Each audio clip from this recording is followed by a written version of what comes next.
මම බැලුවේ වුණාට පුතේ මේ හසරෙල්ට ප්‍රොමෝෂන් එකක් දෙන්න කියලා. වැඩේ තියන්නේ ඊළමෙත් හරියට ඉගෙනගෙන නෑ වගේ නේද? මම හිතන්නේ ඕ ලෙවල් වලත් නෑනේ. නෑ ඒ ලෙවල් පාස්. නෑ මේ නෑ නෙවෙයි හරි. නෑ නෙමෙයි ඔව්. සීවි පිටිපස්ස.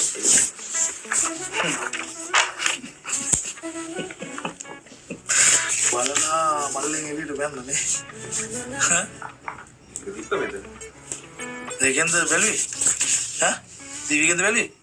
ඕ හොඳ. මේ දෙන්නේ ටීවී. ඒක තමයි මාත් බලන්න දෙයක් නෑ ඒක මගේ ෆයිල් එකේ. බබුතා මම උඹේ තාත්තා.